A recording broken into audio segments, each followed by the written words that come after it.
want to yeah. multiply myself, focus on the business, run it like a corporation, run it like an entity, Yes. treat it like an entity, and get output and results like an entity.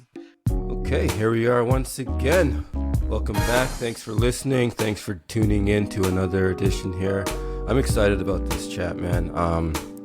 I know I say that all the time, but today I'm with a gentleman. He is the director of a record label, Funktasy Records. Really exciting stuff. And I want to talk about that with you, Haas. But actually, I'm very curious about the evolution of this whole machine, your music journey. So if you don't mind, welcome. And can we start off with just how you got started in music as a child, probably, I'm assuming? Musician? Absolutely, man. Absolutely. Yeah. So first of all, thank you for having me, Anthony. You're a gentleman. Thanks for taking the time to do this. Oh, my pleasure. And letting people know a little bit more about me and my journey, and obviously Funktasy, the whole entity, we're a Canadian entity, we're behind. So music is not just for me, just for every other creator. It's something that's innate. It's just second nature. Yeah. It's something that's you're either born with or born without.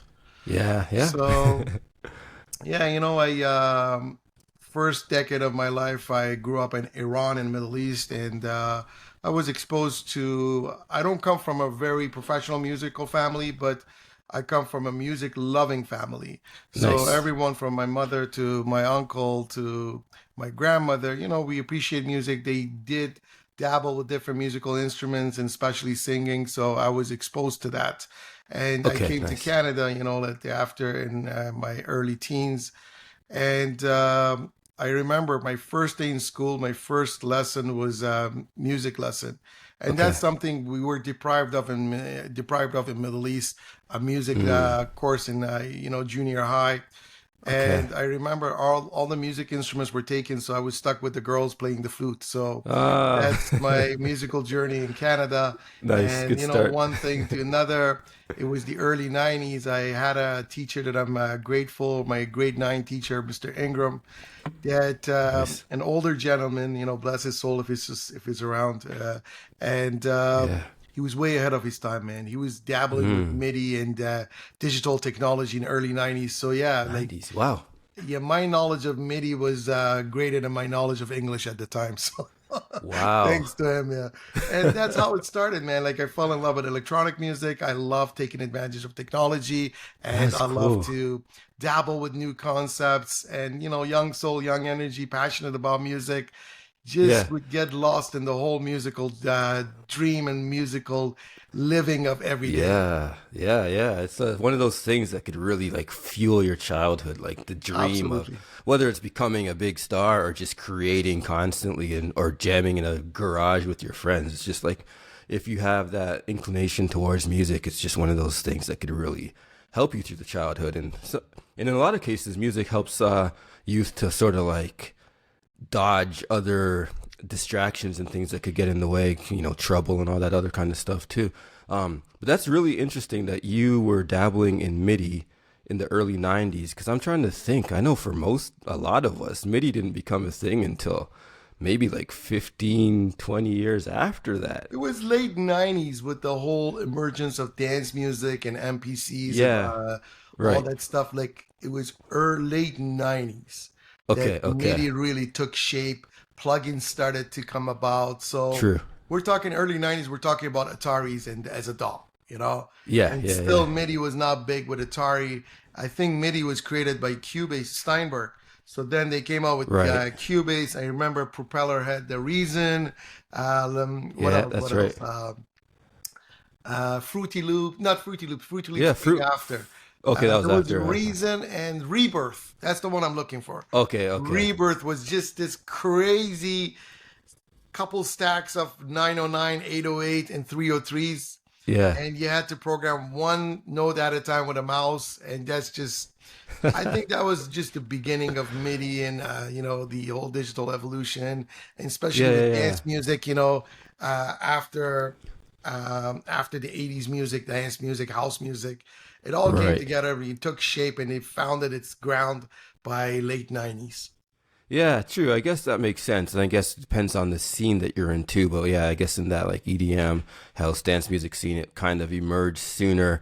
and maybe made its way into some other genres in the years following. So maybe I was a little bit later getting into the game and understanding a MIDI myself. Although I did dabble, I remember using Fruity Loops though. I had a Yeah, yeah, that's how I man. actually started like beat making and doing some production back in the day.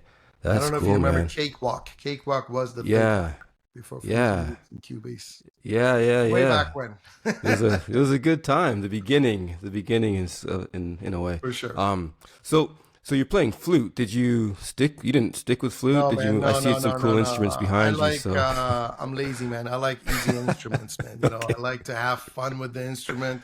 right. Um, my professionally, I'm known as a percussionist. So Yeah. my first choice is the various percussive instruments from Congo to bongo to Persian tombaks and darbukas and things like that, Very cool. timbalis. Yeah. That's like I find like percussion is the heart and soul. As I grew older, I Mm-hmm. went into guitars, electric guitars, piano, bass, drums, everything else. So I have Yeah. played a bit of everything over the years. It's just nowadays, it's me, my small MIDI controller, Yeah. and the computer. That's what it is, man. Yeah. Yeah. Yeah. That's the evolution. All right. So and I guess you dabbled or not dabbled, but you got into DJing at some point too. When was that? Yeah, man. Like it was my late teens when I went to university.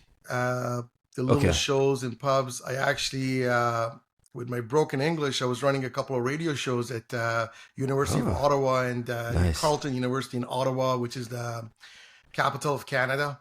Yeah. And I started a show called Transtronica with Amir, which is my first name, and that was I was running that couple hours a day. Then I went to having an overnight show at CKCU and Carlton U, just doing trance Mm, music. But I find it's like a niche, like a lot of dance music lovers, especially of my age category. We all yeah. started kind of with like dance, then we merged into progressive house, then Mm, as we matured, we merged into house music. I find that's got the you. routine for everybody. You start with like whether Okay. now it's dubstep or kind of like future rave or future bass. Yeah. Eventually, you land on house music, that classic old That's house music. okay. Okay. So the whole DJing journey started, man. I had this kind of like entrepreneurship seed planted into me, I guess, and I was Yeah. throwing parties at the university pub. Okay. So I was passing by one day. I saw the pub is dead. So I went in. I'm like, what does it take to run a party here? And the guy's Hmm. like, just make us $500 in sales of drinks. I'm like, all right. So I started printing flyers, putting on cars' windshields and stuff like that. I started DJing events, and Nice. I made my summer income just off of like few parties at the Not bad, eh? university for Wow. free, basically. Yeah. Yeah. Yeah. And that's where the That's journey beautiful. started with the radio show and just the passion for technology, music, the evolution, all that stuff. So Got that you. what gave me, the run into the DJ world. Nice. Okay. So I see the evolution there. Percussionist, and then you start picking up different instruments. Basically, you could be the band yourself at some point, and then DJing. Um, Makes sense, and it's common enough. I know myself and a lot of my peers have gone through similar musical journeys. I think where it gets a little different for you, or at least in my mind, is I don't know if this happens next. You can talk us through it. But at what point did you decide or have the idea of a record label? Like, how did that vision take shape? It wasn't an idea. It was out of necessity. Okay, Okay, so okay. not an idea. I believe a lot of ideas uh, are innovations, are ideas that are turned out of pressure into something Mm, bigger, innovative okay, concepts. right. So look, I mean, all my life I dedicated myself to music. After university, back in the day, there wasn't digital, so you needed literally like at least a good 40 to 50 thousand dollars to set up a professional studio. Okay, Right, yeah. um, I was working at a restaurant while I was a student, and I managed to buy that restaurant somehow. Huh, With wow. Yeah, and I ran a restaurant for 5.5 years, and all through that time, it was my goal that look, Hmm. I'm gonna make a living. I'm gonna save a bit of money, sell the restaurant, take 3 years off, 2 years off to make music. That's as much as I knew. just to Okay. get into Okay. the music industry. So it Wow. actually worked out step by step, no word of a lie. So Wow. that was awesome. Mind you, when I sold the restaurant, I had the money. Okay, take 2 years off. What's next? The Yes. problem with music industry, especially if you're a musician, you're sentimental about it. You're not a businessman about it. That's true. Yeah. So I had to learn and teach myself how to make a business out of this. And it took me 6, 7 years after that. So After starting. after starting, so Right. 2010, I remember January 2010, I took a little break to see my parents. I came back. I'm like, this is it. I'm going to be pulling cables. I'm going to be tuning guitars, but I'm going to be working in the music industry. Right. Fair. So Okay. Yeah. I took the money. I had a bunch of demos that I had created in 2 months. I sent them to major record labels. Didn't hear nothing. Huh. My music was too fusion. It wasn't good. Mm, I thought it sounds good. I thought yeah. it was house, but it wasn't. What you Okay. perceive at a young age than what the output actually sounds like is different. So I'm like, okay, That's what's true. next? Yep. I was following the European model of record labels. So a lot of what we see that, for example, within hip hop culture out of East Coast and West Coast with, Dr. Dre's and Death Row Records and Little Def Yeah. Jam and all that stuff, small bedroom concepts that turn into major labels. I saw that on the European side with Defected, Spinning, all that stuff. Okay. And I was always, buying all this like electronic magazines where it had talk about small labels. And I'm Got like, you you. know what? Why don't I implement that here in Canada? And there wasn't Hmm. much record labels at the time. Even today, most of the record labels that we have are either Right. alternative rock, country, grunge. They're much more folk music and acoustically oriented Yeah, than that's dance true. music. Right. I think we have Mad Cat out of Vancouver, which is pretty big worldwide. And we have a few other ones, mediocre, smaller It's like ones. But sprinkled here and in there. terms Yeah. of major dance music, we didn't have any. So I'm like, you know what? I'll make a logo, I'll make a website, I'll let it ride and see what happens. And that's Huh. what I did. Wow. March 2010, I did that, launched a website. Yep. I put an ad on Kijiji, which is like the Craigslist equivalent in Canada, or as we have it today, Yeah. Facebook Market. I found Yes. Aristo, who's our VP right now. I believe you met him. Yes. And Yes. he's still with me today. We wrote our first 3 songs over the phone together. I released some songs. Wow. We added our third artist, Nova, in Montreal, a French hip hop artist, in 2012. Okay. And then it was pretty much 5 of us till 2016. Holy smokes. Yeah. That's it's I mean, just hearing it, it sounds like well, you said it wasn't really an ideal, it was necessity, but just sounds like a massive undertaking. Did you consider it that at the time, or were you just like one piece at a time? I'm gonna do this, the next like goal at a time. I was mainly focusing on myself and my career at the time. I didn't Oh, think okay. too much about branding it as an official record label.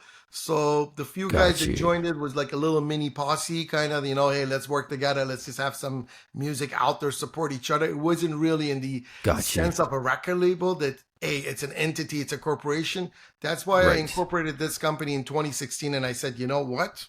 I've given myself 5, 6 years. Maybe I won't be the artist that I want to be. So what I'm going to do, Mm.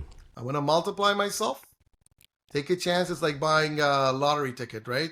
So Yeah, yeah, I'm going to yeah. multiply myself, focus on the business, run it like a corporation, run it like an entity, Yes. treat it like an entity, and get output and results like an entity. And I gave myself 10 years Huh. from 2016, not counting the COVID. Fair. Yes, that was a that was a unexpected kick in the butt for all of us. For So sure. that's fair. That let's erase that from our goals definitely. So okay, so that makes sense. I can see that now. So it started off kind of like you were the artist initially. You were Absolutely. pushing Yeah. your That was career. that was Yeah. the plan. And Okay. like I said, 2016, I'm like, you know what? Let's take it a notch higher. So I Got took you. all my savings and I gave it to a lawyer. Okay. Fair. Yeah. I took all my savings, gave it to Mark There you Coyle go. Yeah. in Toronto, an amazing gentleman. He takes care of some of our legal content. Okay. And I'm like, look, if I'm going to do this right, I'm going to do this right. So first thing Makes is you need sense. agreements. Yes. I Yes. need to make Yes. sure that I don't end up in court as an accused. If I'm in Right. court, it's because I'm Yes. suing someone. Fair enough. right? Yes, yes, So yes.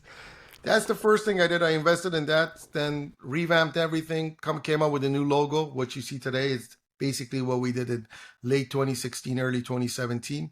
And Nice. I love I'm it. like, you know what? How am I going to attract new artists? If you're an artist today, you can literally make music, release it within Yep. 24 hours on Apple Music. It's so true. Yeah. Quick turnarounds.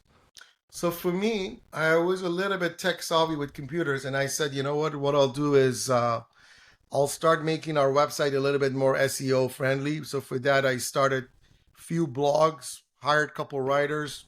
Next Okay. thing you know, within a year, I'm calling it Funktasy magazine, Mm, and just let that it makes ride. sense. I just kept paid people out of my pocket to write. I'm not a good writer. I'm a good editor.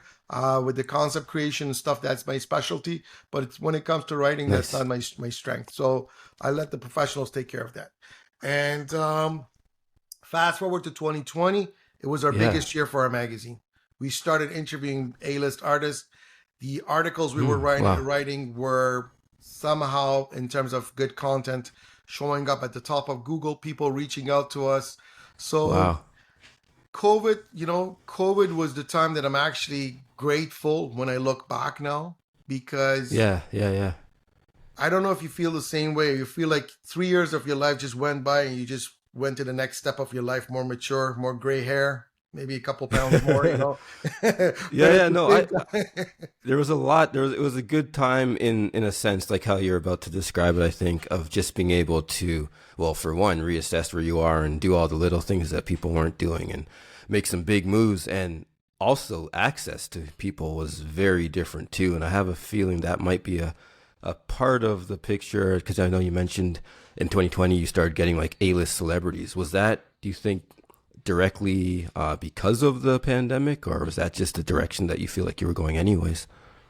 well, I think it was a combination of a bunch of things. So number one, our Okay. content was good. We had like, look, I mean, an A-list artist, sorry, they're not naive. They go do their research Right. before they want to do an interview or Of something. course. Yes. Yes. So Yes. look, obviously our content was presentable enough for us to get their attention. Yeah. Also, consistency pays off from our end to reach Yes. out to them, to bug them one too many times. Okay, Yeah. Yeah. Yeah. so Yeah. Of course. that's another concept. And also, yes, COVID did help with that, and I'll tell you why. People were Yes. home, right? Yeah. Nobody's Yes. traveling, nobody's touring, nobody's doing anything. So that gave us the upper hand to attract, or at least get the attention of a few artists. Okay, so we started, I Yes. think, with Yes. Makes Mistress sense. Barbara, Makes which I sense. really looked up to, as an iconic Canadian techno DJ out of Montreal. We Yeah. started with her, and then a few other people, like up and coming Juno winners or Juno nominees in Canada. And we Yeah. worked our way up, man. Just David Morales, Mark Knight, Lost Frequencies. Who else do we have? Paul Oakenfold, Darude, Mm. Younger, and Ferry Corsten, Stonebridge, It's a and the list long goes list. on, man. It's Yeah. just been amazing journey. Where, believe it or not, magazine was something that I was not even thinking of. It's just something, again, part Wow. of the evolution, right? Right. Yes. Part Yes. of the Yes. Yes. That evolution. makes sense. It reminds me of Woody Allen movie. Remember, you ever watched? They were trying to rob a bank, so they buy like a Which one is couple that? couple doors down. They buy a bakery for his wife, so they Oh, can dig a okay. tunnel to They could rob the dig a hole. bank, Yeah. Yeah. Yeah. and Yeah. then the bakery's making more money in the long run than robbing the bank. Yeah. So the magazine Similar. Yeah. concept was more of that Woody Allen script. It's a good analogy. Yeah, that's funny. Um, I mean, it's interesting because people can look from the outside, especially at the work that you've done, or maybe not even the work, but the level of success that you've reached, and just the reach that you have overall, and think that it's just almost like luck. But I heard this quote, and I'm sure you've probably heard it too, where luck is where preparation meets opportunity.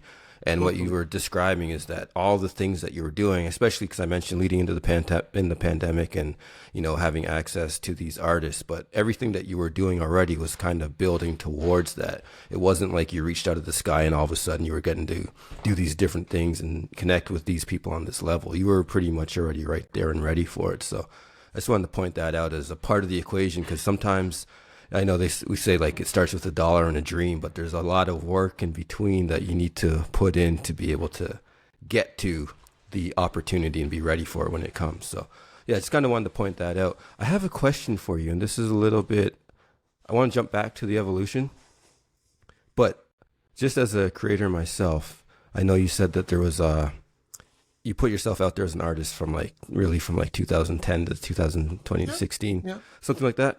And then you decided to make this shift. For whatever reason at that time, it wasn't working the way that you wanted to. And here you are, bigger than you were then, of course. Now, as a creator, as a musician, without the pressure of really trying to put yourself out there intentionally, how has that affected your art? It's made me very calm. Like, let me tell you this. Okay. For me, as an immigrant kid in Canada, because one thing is like, let's be honest, there's, a lot of Yeah. people talk about Illuminati and this and that and this Oh industry. I man. don't believe in any of that stuff. I believe It's, like being an entrepreneur makes you a tough person, and sometimes you true. have to make certain decisions that are not fair to others. Fair. Okay, Yep. That's true. and when it comes, I'm an artist. First and foremost, I'm an artist. And I know a Yeah. lot of people complain about record labels and this and that, but it's just Hmm. they don't do their homework before they sign to a record label. That's They don't fair. understand the game. Okay? Right. Record labels don't lie. They just give you a 50 page that you don't read. That's fair enough. That's true. And they recommend for you to go to a lawyer and read what you read, what's Right. in that, Yeah. to Yeah. Yeah. protect your Yeah. rights. Yep. Okay? Makes sense. So nothing they do is illegal. Fair. It's just legally artists don't protect themselves. So look, in terms Hmm. of myself, look, also um, I've been there pretty much from the beginning of electronic music evolution. And Yeah. first and foremost, even though I play multiple instruments, I've played with different bands, I've composed like pop music, even like a little bit of country and things like that. I'm more of an electronic Very cool. musician. And one thing I have seen pretty obvious, most of the DJs that we see are in their 50s and 60s. So Yeah. that's something Yeah. that assured me, look, I Hmm. might not be the superstar, but I always have the chance to be that traveling DJ or that. For me, I That's got to true. establish this Funktasy first, this record label, this entity. So I Right. put Right. all my love into this. Okay. Makes sense. Yet I'm still releasing a few singles per year. I do collabs with some of the artists. We do Very cool. remixes and stuff like that. So that hasn't been taken away from me. And Got you. at the end, when it comes to my soul being happy, honestly, I'm at peace with where I am. Because Amazing. for me, the biggest thing as a musician was to get that, be able to produce that broadcast quality sound. That's something Yeah. most artists struggle with. That's And true. when I Yeah. That's a managed to big do deal. that in like late, believe it or not, I managed to get it right around 2018, 2019, just before COVID. And Okay. that's where I started to have music on the radio. And when my main Hmm. music was playing as an unknown artist, kind of ex artist, before Rihanna or after David Guetta, for me, Uh, I'm like, you know what? I've reached my level of happiness. Everything that's from now on is amazing. bonus. Wow. So for me, I'm spending about 70% of my time focusing on this entity. I Yeah. like the challenge more than anything else. And 30% for me as an artist, if Funktasy goes up, I go up with it. So there's no other way Fair. around. You're in it. Yeah. Yeah, Yeah. Yeah. Yeah. yeah. You're in it. Okay. Yeah. No. Thanks for answering that. I was kind of curious, and that brings some good perspective. I really like that you mentioned that you kind of, I guess, you had a goal, you hit that goal, and now, although you're going to continue, and I'm sure you're aiming every day to hit higher goals, you've kind of reached a level of almost like, I don't know if it's contentment, but at least peace. Or you said Absolutely. calmness, Peace is right? the best Yeah. word. Yeah, sure. Yeah. Yeah. That's amazing. All right. I know we don't have too much more time here, but I wanted to. So we were in the pandemic where I kind of jumped in with that. So what's happened, I guess, coming out of the pandemic the last couple years? What kind of growth or new projects have you been working on? So one thing is during pandemic, I took the time to educate myself and the team. Everything from royalties to publishing to distribution. If you don't have a Hmm. 99% understanding of this game, it's 99% failure. Okay? Wow. That's That's why most artists give up after wow. 3 years. Most labels, they go Hmm. belly up after 3 to 4 years. And that's the Wow. problem. If you manage to make it longer last than 10 years, it's successful. I was talking to Mark Knight from Huge. Two Room Records, And Yeah. he told me, and I've seen a couple other instances on videos, he bluntly admits it took him 13 years to make money. So Wow. you got to break that. I think if I'm not It's a wrong, Def Jam, grind. it took him like 15 years to make money. It's a And that's how long it grind. took me Yeah. too. Like literally 13 Yeah. years to make money out of this industry. Wow. And one thing that I teach everyone is look, music is the etiquette, is the ticket, and you make money from everything around music. And sometimes not just the music Mm, itself. that's big. Right? That is So huge. since pandemic, we have an international team, of staff and interns. Yeah. Working virtually, meeting virtually has become like an everyday norm. It's True. second nature to all of us. Nobody's shy. It's approved as a job status. It's approved as a collaborative effort and Yep. team effort. So we have an international team. Our magazine has gone viral. With music, Yeah. we're Huge. extremely selective now. We're not just releasing music for fun and anymore. Okay. It's music for a purpose. So every track we release, we're Mm, doing about 2 tracks this year per month. I okay. think 2 years ago we did 80, 70 something tracks just in summertime. But right now we're Oh doing wow. 2 tracks per month. Okay. That's good enough. We get to focus on the track itself. We get to push Yeah. it through the right channels. We focus a lot on radio. When we started Hmm. Funktasy the first 7, 8 years, pretty much most of our content was instrumental, Okay. dance music instrumental. Yeah. Nowadays, 99.9% of our releases have vocals. And having Mm, vocals on tracks, that's what gives it that professionalism, that ability to release commercial sounding tracks that are true. ready for Yeah. radio. So Yeah. you can have a proper business, a world class business, and an entity, and generate revenue and support and fund your music and your future projects. That's big. Yeah. I like that. Very specific and or intentional approach to, I guess, what you're doing now and moving forward over the next little while. I know we won't have time to get into this, but let me see, because you mentioned royalties and publishing, and that's Right? like, first of all, they're words that will scare the crap out of a lot of artists. It's just, there's not, I don't want to say there's not a lot of information because there's tons, but there's not a lot of common knowledge when it comes to what artists should be looking for, expecting, just surrounding those two topics. Um, what would you say are the, I don't even know if it would be, well, yeah, what would you say are like the biggest pieces that artists should consider at least when approaching those topics?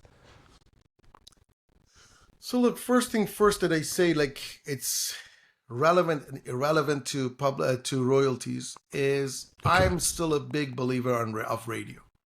Okay. Okay, Yeah. Wow. almost the whole new generation, based on the demos we receive, based on the artists that I speak with, and I speak to like a few artists per week. So Yeah. they're all focusing on playlists.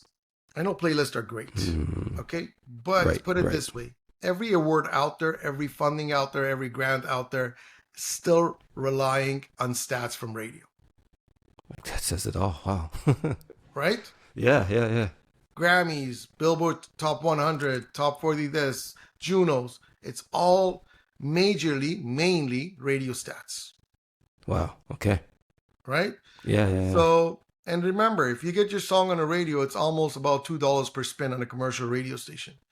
And a million Mm, streams is going to make you about 3,000 US if you're independent, 3 to 4,000 depending on where your listeners geographically are from. But yeah. you're getting about $2 per song, and you can also register your song for the charts, right? Right. And awards, and Right. funding, and grants. Right. It's big. So also royalties, SOCAN, ASCAP, BMI, CSAC, they get their chunk from radio, right? True. Yeah. So Radio that's something that I matters. tell every artist. Look, it sounds like radio is dead. It Yep. might die in 5 years. It might transition into something else in a couple years. But Yeah. put your focus for radio, even the way you make a song. If you want to be a commercial artist, if you want to be an underground artist, that's a whole different vibe. Different But thing. if Yeah. you want to succeed as a mainstream pop culture commercial artist, you got to give that pop culture what it wants, and it's a radio sound, Wow. Okay. right? Yeah. So the Yeah. whole That's big. royalties and everything goes back to how you plant your seeds. Okay. That's good. That's good. All right. Yeah, that's a lot for people to consider Yeah, it's a if lot you're to an take in, artist. and like I said, with Yeah. years of knowledge and years of failure. You gotta have And that's it. 99 failures to have one Experience. success story, Yes. and that Yes. success story is what puts you on the map, man. Yeah.